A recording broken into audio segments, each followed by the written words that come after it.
सुप्रभात बेटा। पिछले वीडियो में हमने तंतारा व मीरो कथा का सार समझा और आज हम उसके प्रश्न उत्तर पर चर्चा करेंगे। प्रश्न उत्तर हैं एक पंक्ति वाले। तंतारा व मीरो कहाँ की कथा है? तंतारा व मीरो कहाँ की कथा है?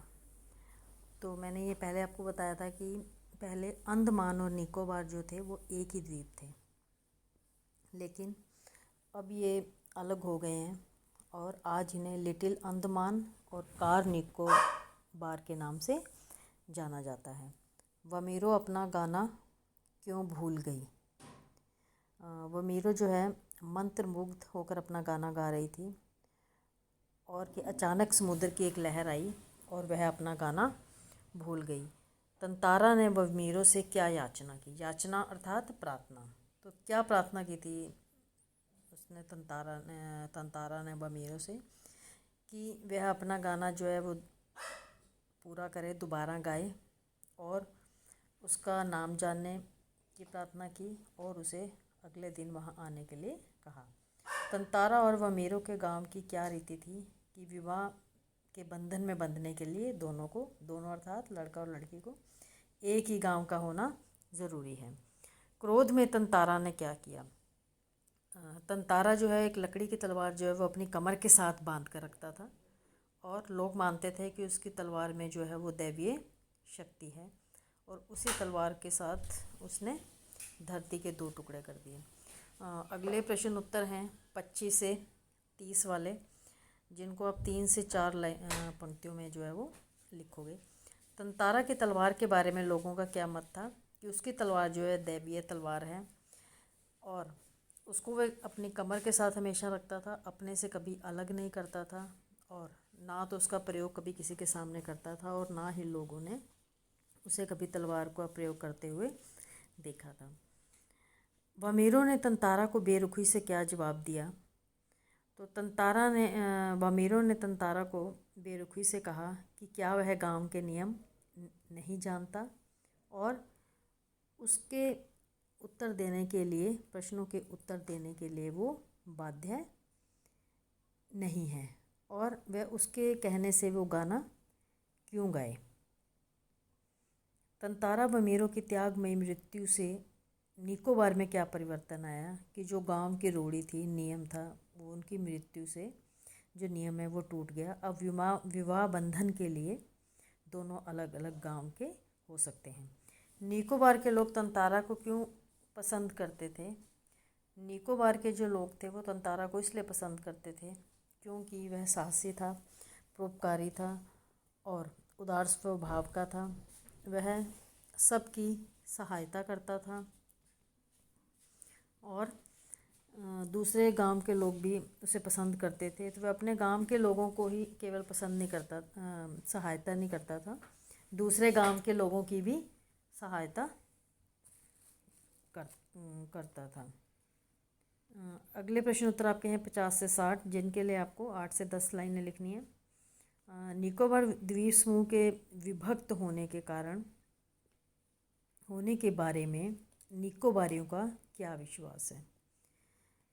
तो यहाँ पे जब दोनों द्वीप एक थे, तो जब ये दोनों अलग हो गए तो निकोबार द्वीप पर रहने वाले लोगों का विश्वास था कि ये अपनी एक पुरानी रूढ़ी के कारण, नियम के कारण दोनों जो हैं वो अलग, द्वीप जो है वो अलग हो गए थे। क्योंकि नियम क्या था कि एक गांव का व्यक्ति दूसरे गांव की लड़की से विवाह संबंध नहीं रख सकता। दोनों को विवाह संबंध रखने के लिए एक ही गांव का होना ज़रूरी है। तो तंतारा और वमीरो जो है वो अलग अलग गांव के होने के कारण जो है वो विवाह नहीं कर पाए और अंत में उन्हें जो है वो अपनी जान देनी पड़ी। और उनकी त्याग हुई मृत्यु के बाद जो है ये माना जाता है, लोक कथा है, कि अंडमान और जो निकोबार द्वीप हैं वो दोनों अलग अलग हो गए और जो तंतारा था उसने अपनी दैवीय तलवार के साथ धरती के 2 टुकड़े कर दिए थे। आज उन्हें लिटिल अंडमान और कार निकोबार के नाम से जाना जाता है। तंतारा खूब परिश्रम करने के बाद कहाँ गया? तंतारा जो है खूब परिश्रम करने के बाद समुद्र के किनारे जो है वो टहलने निकल गया। वह अपनी थकान मिटाना चाहता था और समुद्र के किनारे जो है वो बैठ गया। वहाँ पर जो सूरज था वो डूबने को था और ठंडी ठंडी हवाएं जो है वो चल रही थी। पक्षियों की चहचहाहट भी शांत होने को थी, क्योंकि पक्षी भी जो है वो शाम के समय अपने अपने घरों में वापस चले जाते हैं। सूरज की जो रंग बिरंगी किरणें थी वो पानी में घुलकर अपना सौंदर्य जो है वो दिखा रही थी। वातावरण पूरी तरह शांत था और जो तंतारा था इसी प्राकृतिक सौंदर्य में डूबा हुआ था।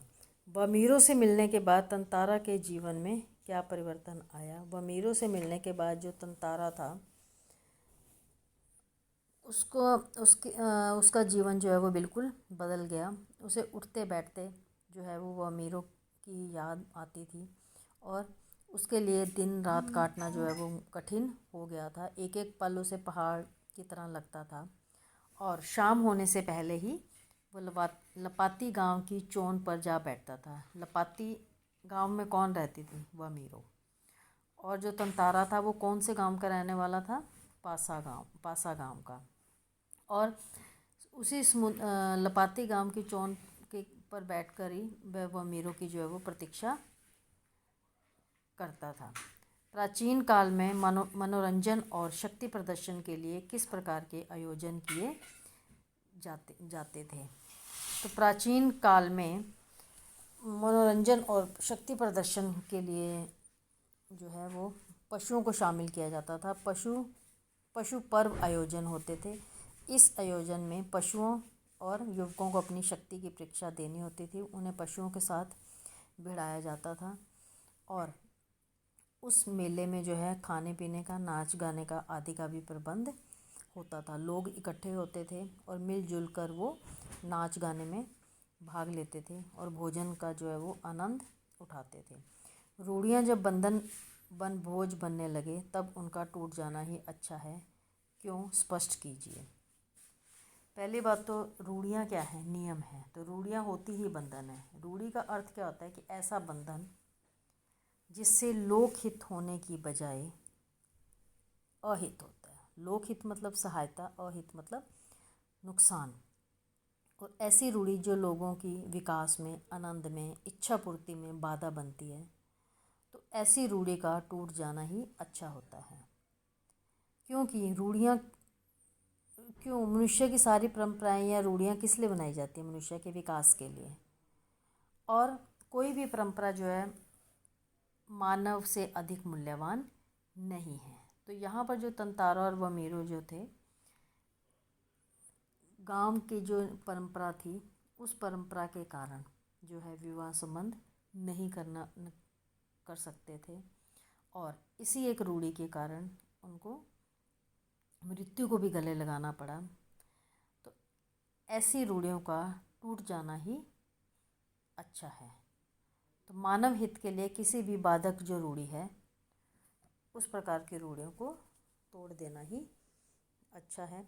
आज हमने एक पंक्ति वाले, 25 से 30 वाले और 50 से 60 शब्दों वाले प्रश्न उत्तरों की पर चर्चा की। एक पंक्ति वाले आप कर चुके हो।